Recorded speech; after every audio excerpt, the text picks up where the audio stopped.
People should be aware of this. I teased this the other day. Axios has a two-part story at this point on Schedule F.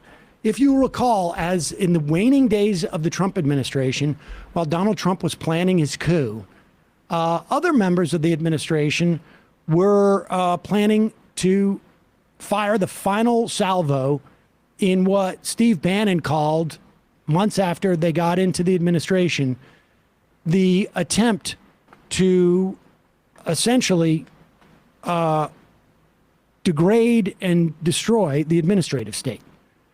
And what that means is, instead of having professionals work in agencies like the FDA, the EPA, the National Labor Relations Board, the USDA, I mean, on and on and on, Health and Human Services.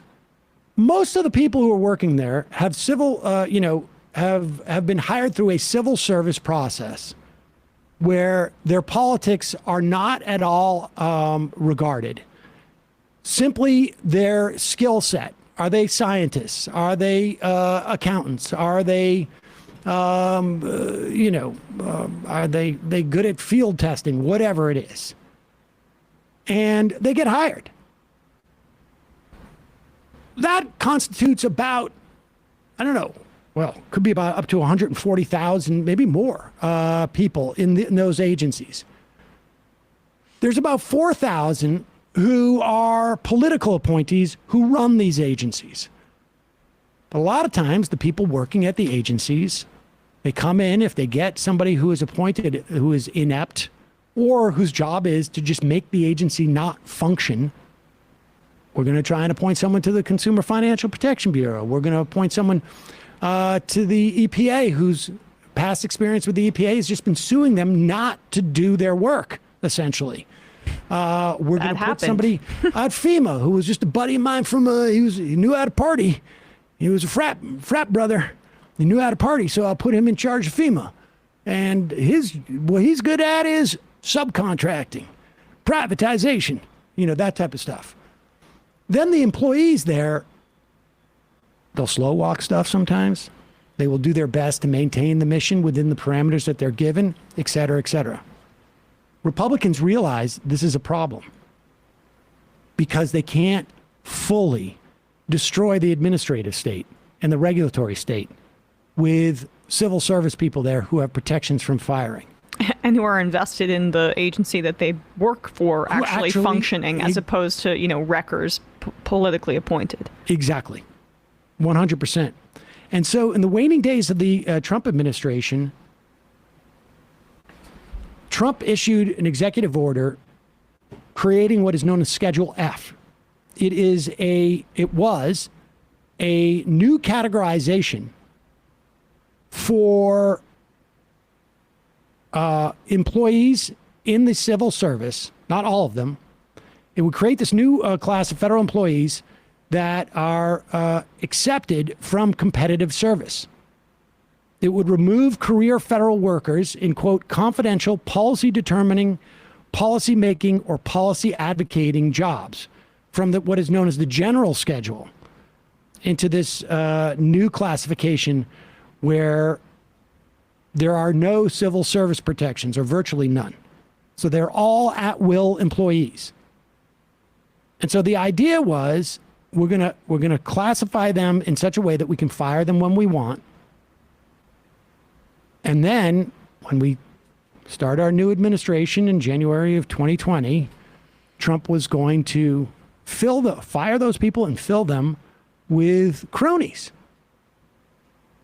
And as soon as Biden got in office, he rescinded that order.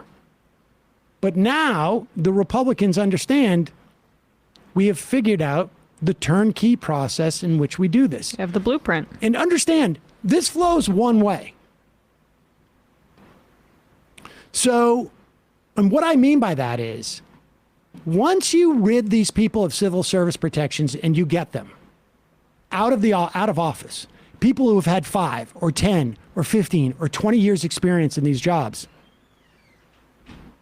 they don't hang out for 4 years hoping that a Democrat will get elected, will fire all those people, and then rehire them. No, they go on to either work in the private sector in a job that, the type of work they'd been doing,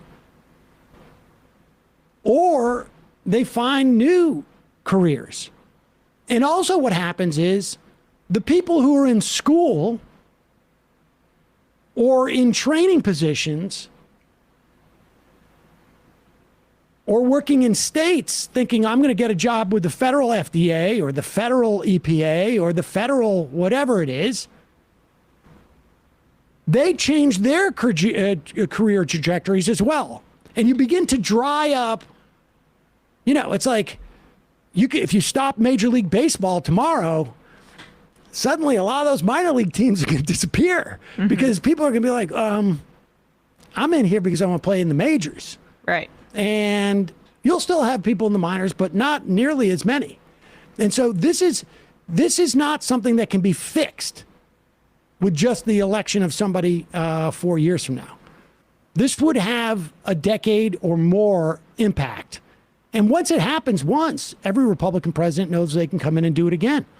And so right now, apparently, according to the reporting,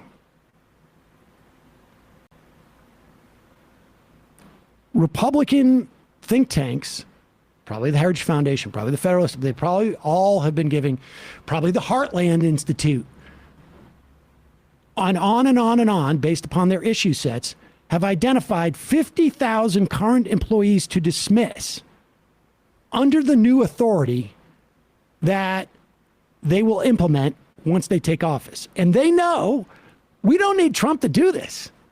The people who have come up with this have gone around to DeSantis.